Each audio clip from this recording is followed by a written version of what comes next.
Hello and welcome to another installment of our very special Rock Sound Awards podcast powered by EMP.co.uk. I'm Will Cross, Junior Editor at the magazine and the host of our weekly Friday podcast. We've been so excited to be able to reveal the Rock Sound Awards powered by EMP.co.uk. So just in case you don't know, head to awards.rocksound.tv right now to order our Rock Sound Awards bundle featuring individual, special, limited edition covers of all 10 Rock Sound Award winners to order of your choice, along with exclusive interviews, photos, posters from their Rock Sound Awards shoots, the 2018 calendar, Rock Sound Awards sticker, the top 50 releases of 2017, and so much more. So exciting, so brilliant. These are limited edition. Once they go, they go. So go to awards.rocksound.tv right now and buy it all up. But today, we've got another special feature-length chat for you guys. So this time, it's our Artist of the Year. So huge award. Couldn't have gone again to a more deserving band. It's PVRIS. Of course, it's PVRIS, the brilliant PVRIS. We spoke to Lynn Gunn, caught up with Lynn Gunn to find out everything about their year, the award, the craziness of All We Know of Heaven, All We Need of Hell, and everything in between. So here we go. Lynn Gunn of PVRIS, our Rock Sound Artist of the Year award winners. I'd like to present to you the Rock Sound Award for Artist of the Year. I mean, it's been an incredible year for PVRIS. Obviously, we've chatted before about how amazing it was with the album and, you know, everything been around that. So we couldn't have think of a more deserving band. So how does it feel to have won? We won? Yeah. Oh, that's awesome. I always feel like we don't deserve that, but that's really awesome. We've been working really hard on this record and on these tours, so that means a lot. That's awesome. Thank you guys. Oh, amazing. Absolute pleasure. So, yeah, I just wanted to kind of chat about the year as a whole, really, and kind of the amazing sort of achievements that the band has had. And so to kind of go back before you went to the studio last year, I mean, how does it feel looking back now? Could you have kind of predicted then how, you know, positive and amazing the year's been back then? Could you have fathomed it back then? Or, you know, was it very much a kind of hurdle that you had to jump? It was a little bit of both. I think we always want to hope for and strive for the best with whatever we're doing, but we never expect it, and we always leave room for our expectations to be kind of like thrown in whichever direction. But yeah, we didn't really think at least me personally, I didn't really think too much about the future. It was really just trying to get present and just like out of my head in the moments we were in, and just like really work on that. And but I think that kind of helped in the long run to be where we are now. So. Yeah, definitely. Because, I mean, last time we spoke a lot about, you know, the album process and kind of what life was like in the studio. How's it been kind of outside of that? Was it a liberating feeling when, you know, you left the studio knowing that you had this new bunch of great songs and that you knew you'd be able to bring all these to fans on the road? Was that a really kind of good, liberating feeling? Yes and no. It was liberating because it was like finally checked off. But I think in my mind, I'm always working on stuff and always getting new ideas. So nothing's ever really complete in my mind. So in a way, it was like, no, we need to go back and fix that and fix that and fix that. But yeah, for the most part, it was pretty liberating just to cross it off and be like, okay, this chapter is done, or not necessarily done, but completed, and we are moving forward with it. It was also a little scary though, because I definitely think, especially once we finished the record, or I guess quote unquote finished, like I definitely felt a little bit of fear because I didn't feel ready to let some songs out and some songs be heard yet. But yeah. So it was quite a nerve-wracking process in that respect as well, and that, you know, like you say, you sort of didn't want to sort of both in terms of putting finishing touches to the songs and also things you'd written about. That was quite a nerve-wracking time in terms of, you know, that you knew that in the next few months fans were going to hear them. Yeah, and a lot of the subject matter is still really kind of close to home and stuff I'm still trying to figure out and navigate through. So it just felt very strange to have that out and heard, and when I haven't really fully figured those things out myself. But I think sharing them and letting them out might just be like a big part of the healing process. I think I definitely said that before, but it's still still seems very, very relevant right now, especially out on this tour, and just seeing everybody singing along to particular songs, especially. Yeah, definitely, because I mean, last time as well we touched upon, the white noise cycle and the difficulties that brought. So far, has this cycle been a much more positive experience for you guys as individuals? Like, did those experiences kind of give you that experience itself to, not be dragged down by, being perfectionistic so much and that sort of thing? And have you been able to enjoy it a little bit more? I think to some extent, I think some is still very much, like I said, being figured out and navigated. But I think being off the road and like finally being able to process and analyze everything that, like, I wouldn't say went wrong in the past record cycle, but just things that were kind of little red flags in my mind, and things to, you should change that, you should change that, you should change that. I think I'm like much more aware of those now, and so it's like just making the effort to try and kind of fix those and work through those. But I'm still the ultimate perfectionist with certain things, and there's one thing in particular that's kind of been bothering me recently. I don't really necessarily want to talk about it at this moment, but yeah. So there's always something being worked through. But like I said, I've this tour and everything we've been doing for this record, I think is absolutely being enjoyed, and we're really proud of it. So, but there's always going to be something to be working on. But I think that's just life. So. Yeah, definitely. Because I mean, in terms of you toured with Muse and 30 Seconds to Mars as well, and I mean that was that was huge. I mean, how was touring with two kind of stadium-sized bands? I mean, did that kind of reflect how far you've come as a band and the kind of the heights that you're hitting? Yes and no. It kind of just felt like a lucky, like we were the luck of the draw or something with that. I remember when we got that offer, we were all on the phone, and when our management told us we received the offer, all of us kind of just were like, "This is a joke, right? This isn't real." And they're like, "No, it's real."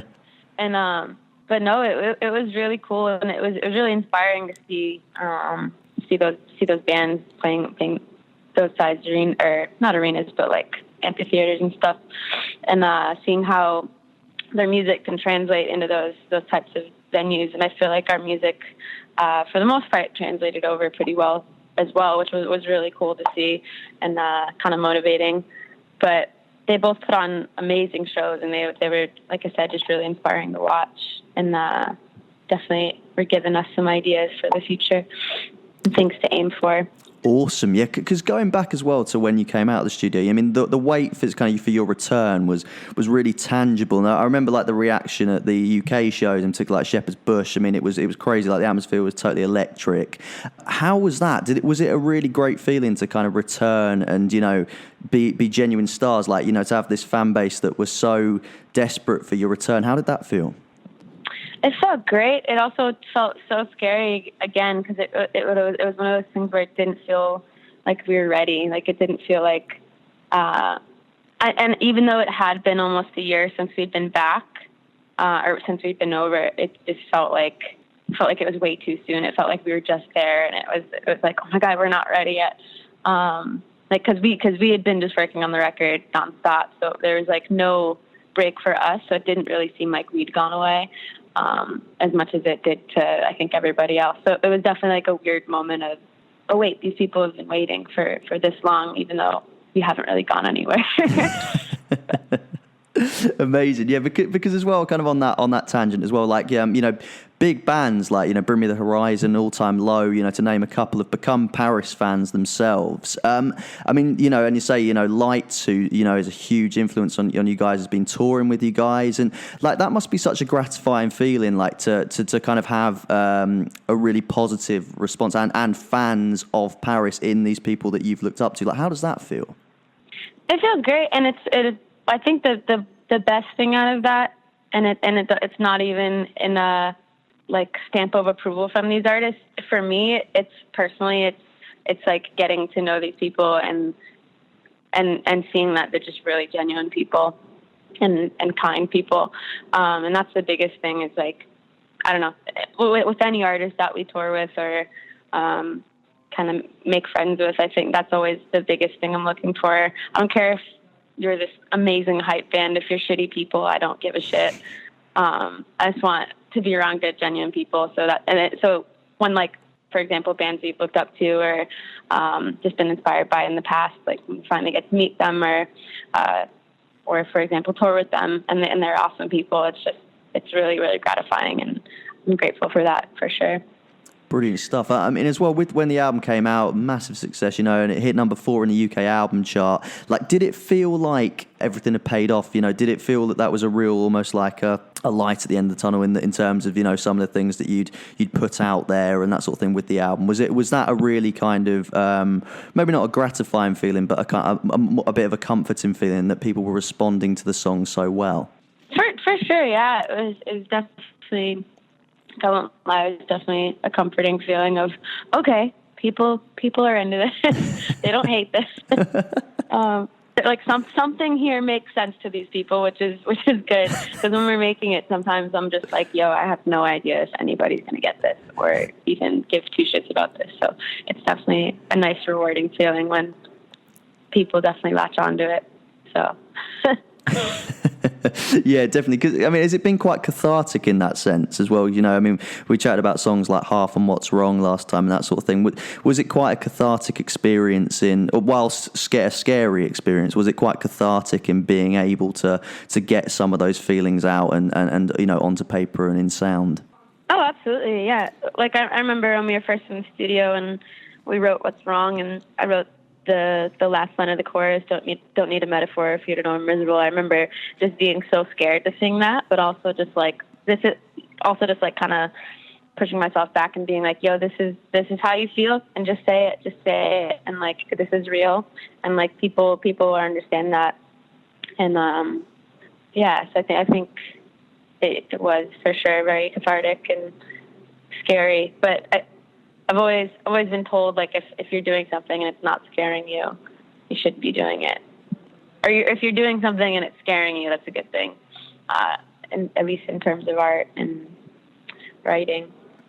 Yeah, absolutely. It's that given a confidence as well. Was that quite empowering? And that like you say, you are putting these things down. There's no point if you're not scaring yourself and taking risks. Was that a real sort of sense of confidence that you got from that? Oh, definitely. I mean, I wouldn't say confidence.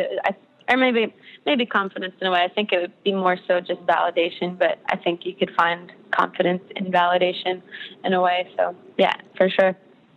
Definitely as well, because we talked about as well, and you've talked about with us in the cover feature and stuff that there was a real strength in the three of you as a trio, in that kind of you really supported each other in pulling through some of the tougher times and that sort of thing. Has it been a really proud set of moments to be able to share that together after supporting each other so strongly? Definitely. I feel like on this record we've all reached a really crazy, almost like not telepathic, but just very, very, very deep understanding of each other and like how we all tick. And I think that's just really strengthened things. And for sure, yeah, it's been really cool. Like I think all of us are we're still very much in our own worlds as much as we are together, but I think we're also we're all in the same thing. And I think it's like very prevalent now, like we're very aware of it, and it's really cool. It's just like every night when we huddle before we go on stage, we're just like, oh hey, you guys, hey, what's up? Like we're about to do this. We like, I don't know. I feel like from day to day, sometimes you forget like what you're doing and like how crazy it is. Like, and I think we all have this moment before we go on stage, especially where we're like, oh, I'll reach in for the huddle, and we're kind of just like, oh wait, this is crazy. We're doing this still. So yeah, it's awesome. Awesome, because as well, you're still a very young band, and you've we're so young. Yeah, exactly. So, and you're already headlining these huge venues. How does that feel? I mean, does it feel like the sky is the limit in terms of what this band could achieve, or can that be overwhelming? It's a little bit of both. It's definitely like reaffirming. It's like, okay, this is what we're doing. Is something here is reaching people and they're picking up on it. But then there's there's like the perfectionist in me.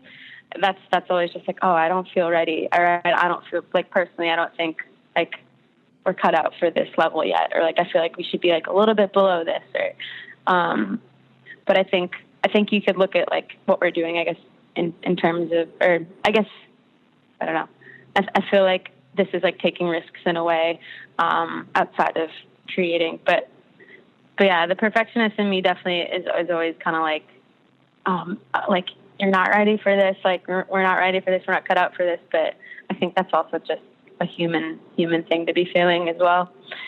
But yeah, always just want to deliver the best things we can, whether that's through the shows or through the records. And like when I feel like we can't do that, I get really kind of scared and self-doubting. But I feel like that goes away as soon as we step on stage for these crazy shows. So.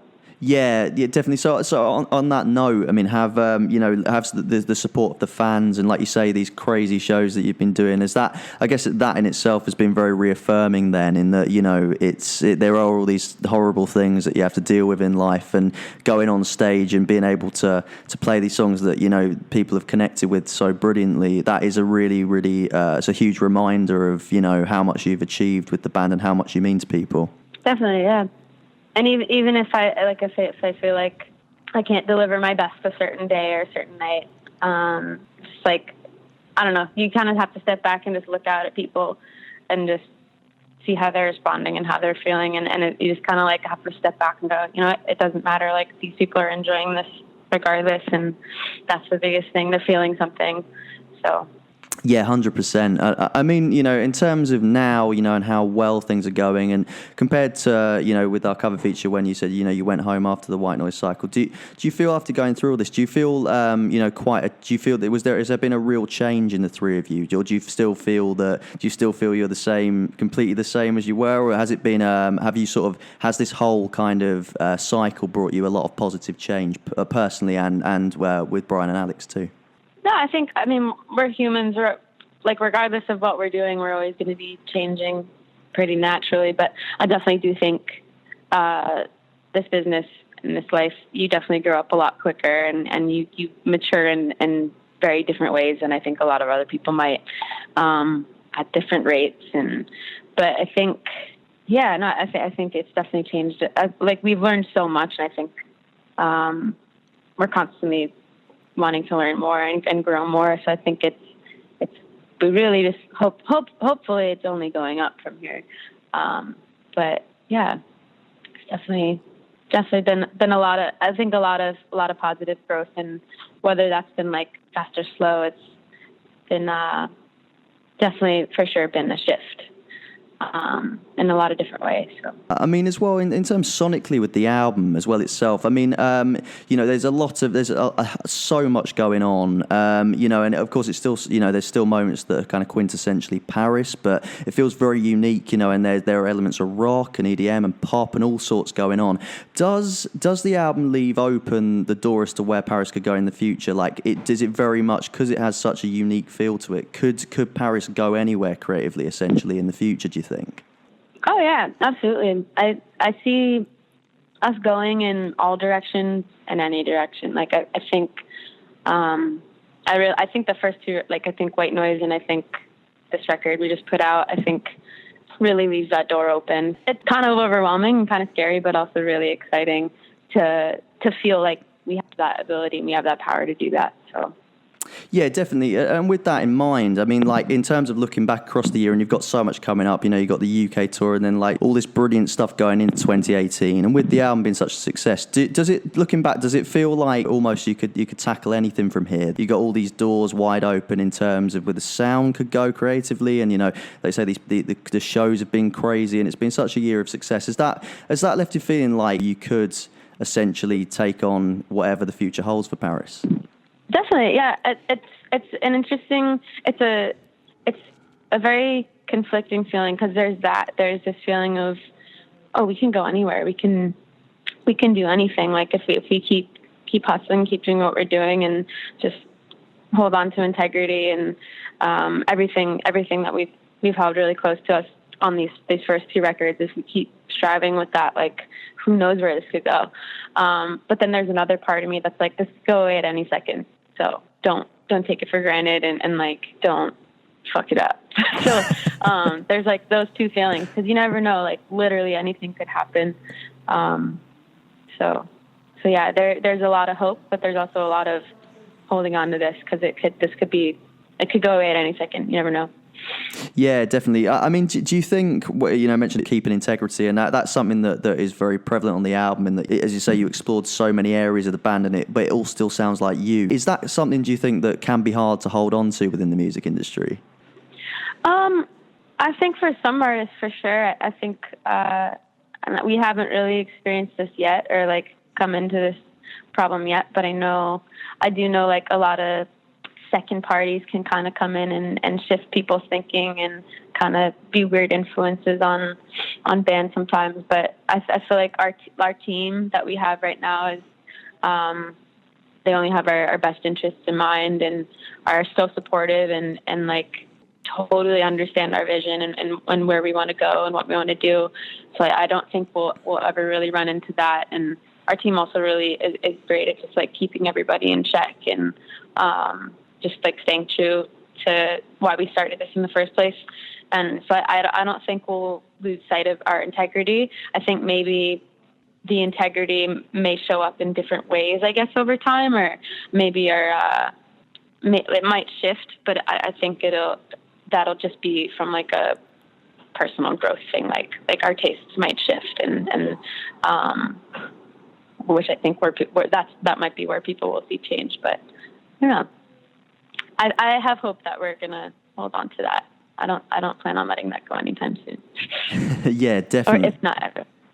Yeah, no, absolutely. And as well, you know, I mean, you have a very distinct aesthetic, and, you know, you really put time and effort into your stage show and things like that, and the soundscape and everything like that. Do you think that that's a really important thing to kind of keep that sense of uniqueness in for bands, especially in the music industry now, you know, which, like you say, which is flying, you know, and you never know when it can go away and that sort of thing. Do you think it is hugely important to be unique across the board like you guys are?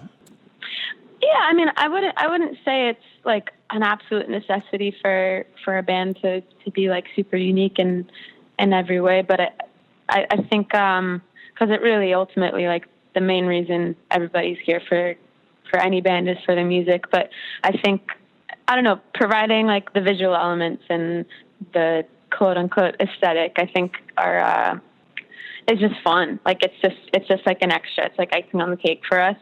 But it's also really important at the same time for it to like line up with the music and for it to make sense and to be just as well done as the music.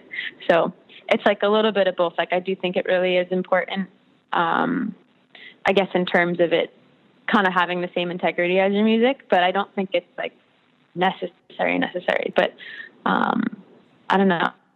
Like for me personally, I've really like kind of sat back and been like, why has like the visuals been such an important element and such a heavy thing for this band? And it really is just because it's like I'm really passionate about it. We're all really passionate about visuals, and it's just fun and it's inspiring, and just another awesome element to be able to add in. So awesome. Yeah. So just to finish up then, I guess, like in that sense, like the way that, you know, like the visual element, but then also, you know, and perhaps more importantly, the tunes and everything, that it all gives you such a sense of fun in terms of the creativity that it provides for you. Is that ultimately the most important thing, do you think, in terms of being successful and connecting with people, is just to remember to have fun and be passionate about, you know, everything to do with your band? Absolutely. Yeah. If you're not having fun and you're not passionate about what you're doing and you're not enjoying it, what's the point? Like I don't know. And I think people really pick up on that, like this. And I think that's another integrity thing I always want to stick by. Is like, if we wake up one day and we stop enjoying creating, like we're just not going to do it. Like there's no point. But that's the main reason we're here. That's the main reason we started making music. 'Cause we love doing it. We love creating. So I think for any band, that's the most important thing. If you're enjoying it, that's all that matters. Yeah, absolutely brilliant. Just always great to chat to Lynn, and just amazing to be able to get the ins and outs of what's been, a crazy, crazy time for that band. Huge shout out to PVRIS. So just a reminder, awards.rocksound.tv, you can pick up the 10 limited edition covers with PVRIS and Waterparks and Creeper and Fall Out Boy, all of our winners of your choice to order. Also featuring exclusive interviews and posters from their Rock Sound Awards shoots, all kinds of stuff. Awards.rocksound.tv, the Rock Sound Awards powered by EMP.co.uk. Absolutely brilliant stuff. So check back again tomorrow. We're spoiling you guys for another full feature-length chat with another one of our winners. No spoilers. We'll see you then. It's been good. Bye.